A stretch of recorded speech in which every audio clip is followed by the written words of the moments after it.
salaamaaleykum Sénégal salaamaaleykum àddina waaye ñu ngi siyaar ñëpp beneen yoon. Alors on fait cette vidéo toujours dans le cadre de ce qui se passe actuellement dans le monde, coronavirus Covid-19 qui est en train de faire des ravages partout à travers le monde comme vous le savez. Du information bu ñu leen di yëgal du xibaar bu bees boo xam ne dañ leen koy andil. foog naa ñëpp dégg nañu ñëpp gis nañu li nga xamante ni bii jàngoro jooju noonu mi ngi koy def voilà. Mais il se trouve que au Sénégal c'est comme si rien ne se passait voilà. Fii moom ñun ça va quoi, nous on continue à faire ce qu'on faisait, on continue à vivre normalement comme waaw dara xewul. Ouais. Et ça fait peur. Ça fait peur.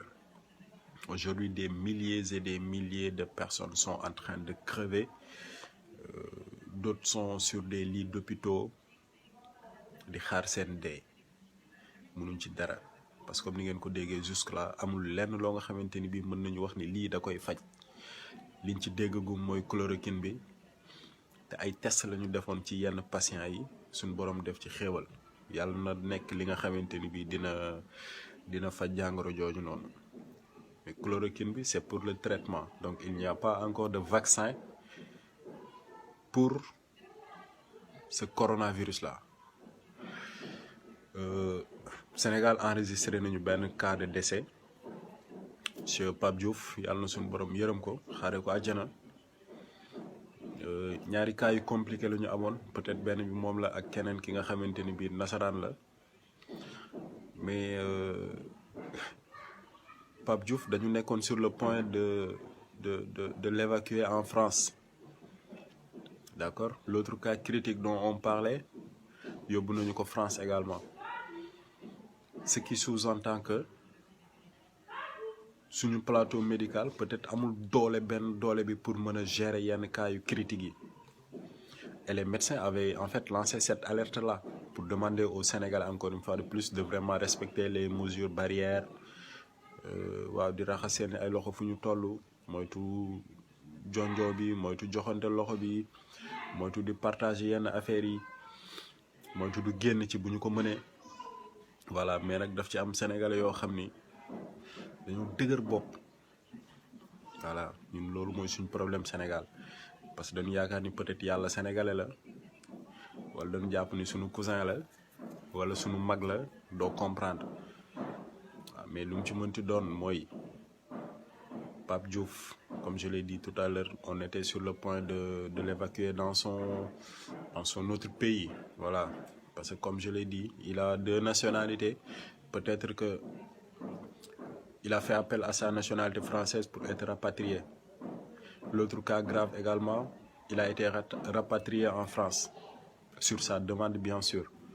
Cela ne dit pas que sunu médecins yi mënuñu jël cas yu compliqués, non, loin de là. On a vraiment beaucoup de respect envers eux et nous sommes bien conscients de vraiment tous les sacrifices et de tous les efforts qu'ils sont en train vraiment de consentir pour dimbali ñu ci feebar bi nii.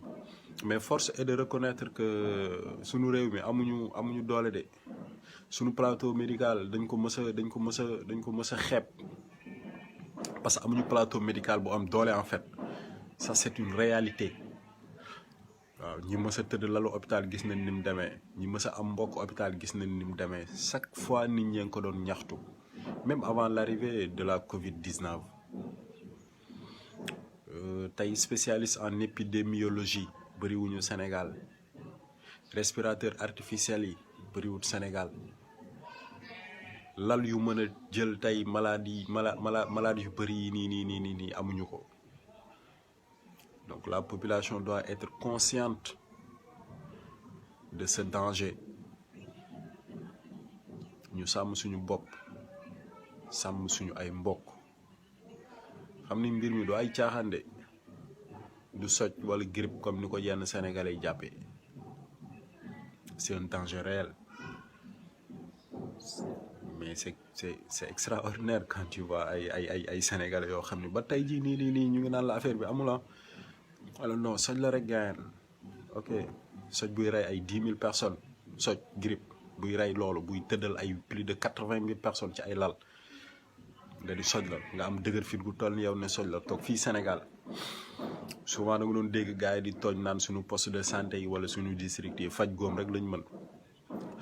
C'est des blagues, certes. On a vraiment des professionnels de la santé qui se donnent corps et âme, qui font vraiment beaucoup d'efforts, que ce soit du côté formation, mais également du côté pratique. Mais force est de reconnaître encore une fois de plus que suñu doole ci côté santé bariwul mësul bari kon lii bu ñëwee nag dooleeku suñu kaw mais ku baax dafay gën a tardé waaw dafay gën a tar donc nag li ñu mën mooy dëkk ci di moytu c'est que dafa yombul nag nga moytu Sénégal yombul waaw ndax tey yow mën nga toog sa kër ne doo génn di respecter les mesures barrières rester chez vous boobu gars yi di wax yow mën nga koo def mais da ngay dëkk koo xam ni moom yoonam nekku ci moom jàpp na ni affaire yi ay fo la wala jàpp na ni soj la moom day génn saa yu ko neexee fu ko neex lay dem day joxe loxo day def lépp li gars yi di tere yëpp da koy def après moom muy ñëwaat fekk la sa kër par malheur s'il a été contaminé quelque part moom mooy ñëw contaminé la ndànk waaw ndeke yow la nga waroon def yëpp yow def nga ko parce qu'en fait on a cette sociabilité sénégalaise là et certains ne veulent pas s'en départir malgré qu'on voit en fait tout ce qui se passe en Chine, en Italie, en France, en Espagne et partout dans les autres pays où le coronavirus a fait des milliers de morts. Nit ñi ñu ngi koy gis mais ba tey gars yi gëmuñu ko man je sais pas en fait ñun qu'est-ce qu'il nous faut en fait pour prendre conscience de vraiment l'existence de cette maladie lan dama xamul xaw ma je sais pas je cherche mais je sais pas. Donc ce serait bien que vraiment ñu delloo si waat xel yi xam ni lii du ay fo du ay caaxaan et que c'est une menace, c'est un danger qui est déjà là et qu'il faudrait vraiment que chacun prenne ses responsabilités xam ni da nga ci am part boo ci war a jouer muy ci sensibilisation muy ci prévention muy ci ndimbal et cetera et cetera. Aujourd'hui on tend peut-être vers le confinement total peut-être. Même si c'est compliqué avec notre société, avec ce pays, nga xam ni les gens ils vivent au jour le jour dañuy xëy tey régler lu ñuy ndekkee lu ñuy añee ak lu ñuy reeree ëllëg voilà donc ce serait bien que nguur gi yi ñuy wax ni moom moo war a dem ci famille yi ko mérito nañu fexe ba mu àgg ci tey ñi ngi dégg ndimbal yi daw di dem ministère de la santé ñii di c'est bien waaw yooyu noonu yëpp am na solo waaye lu mu ci mënti doon mooy nañu fexe ba bu ñu tollee ci séddale mbir yi na dem fa taxoon mu jóg waaw bu fekkee dafa war a nekk loo xam ni day pour dimbali néew gi doole yi ngalan nañ ci jot te Sénégal néew gi doole yee fi ëpp waaw néew gi doole yee fi ëpp am na ñoo xam ne bu nee rester chez vous tey mën nañ ko. Mais c'est sûr que tey bu ñu déclaré woon wala décrété woon confinement général y en a certains qui vont braver cette interdiction là parce que duñu am lu ñu coob. Aujourd'hui le président de la République a parlé de 1000 milliards depuis combien de jours motogul parce que moom déjà le président de la République dégg guñu ñaata la génnee ci caisse noire am ne def na ko ci.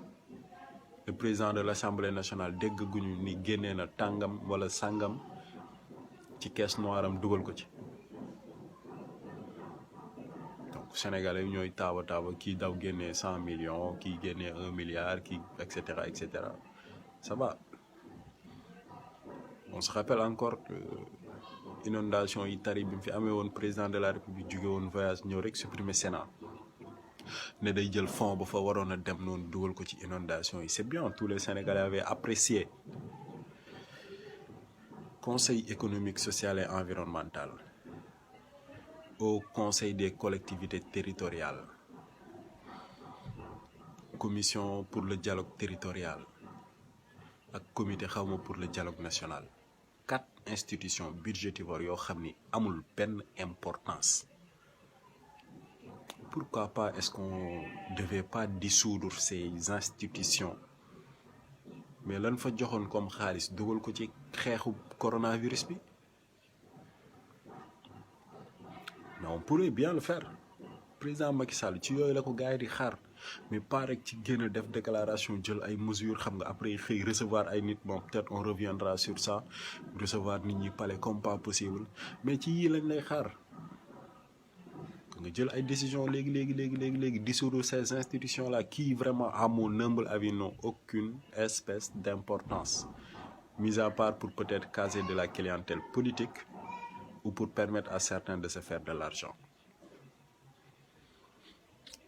Gars yi nañ bàyyi xel ci feebar bi nañu moytu on en a vraiment besoin na ñëpp jël conscience ci mbir mi foofu loolu lañ soxla fu mu toll nii nit ñi jël conscience ci mbir mi xam ni lu am la te ku nekk ci ñun yaa mën a muccal sa morom li ngay muccalee sa borom nag mooy fexe sàmmonteeg li nga xamante ni bi waa ministère ak ñi ngànk wàllu wér-gu-yaram ñu ngi koy wax muy les médecins qui font un travail mais extraordinaire chapeau à eux vraiment respect à eux voilà donc salaamaaleykum gars yi